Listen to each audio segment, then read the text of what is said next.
Bharat files में आपका स्वागत है। 24 तारीख रात 10:30 बजे चंद्रनाथ रथ की हत्या कर दी जाती है।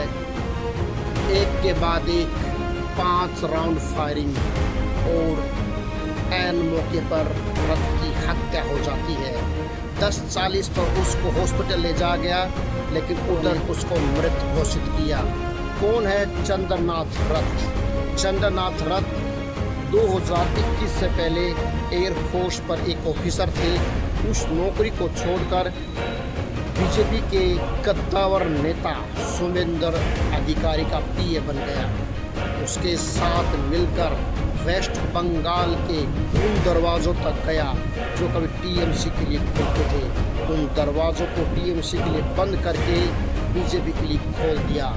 चंद्रनाथ रथ को पॉलिटिक्स का चाणक्य भी कहा जाता है वेस्ट बंगाल का, क्योंकि लिए शुभेंदु अधिकारी के आगे पीछे ऊपर नीचे जो भी काम होता था उसकी निगरानी में होता था।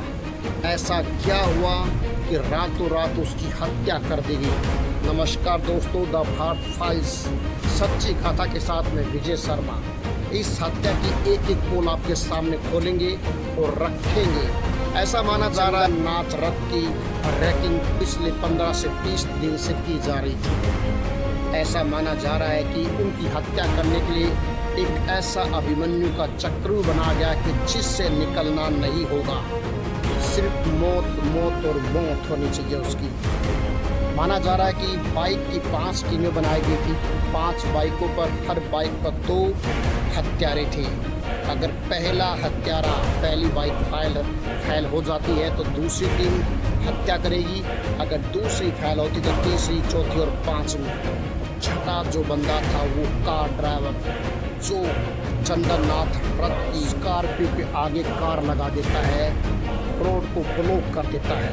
फिर राइट साइड से कुछ हथियारबंद बाइक लेके आते हैं, कार के सामने से एक के बाद एक फायरिंग कर देते हैं।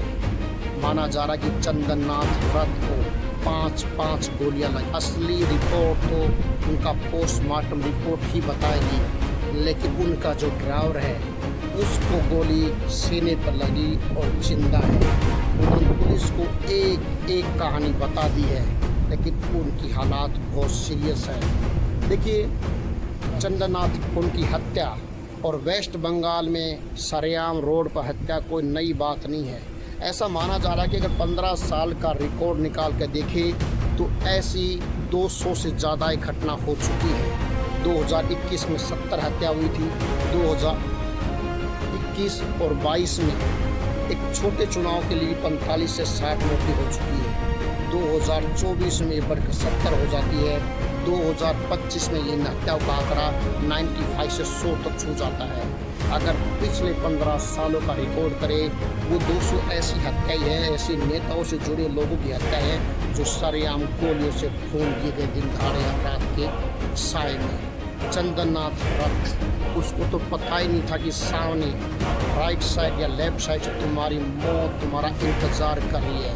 जहाँ चंद्रनाथ रथ की हत्या होती है उसका घर महज 200 कदम दूर था।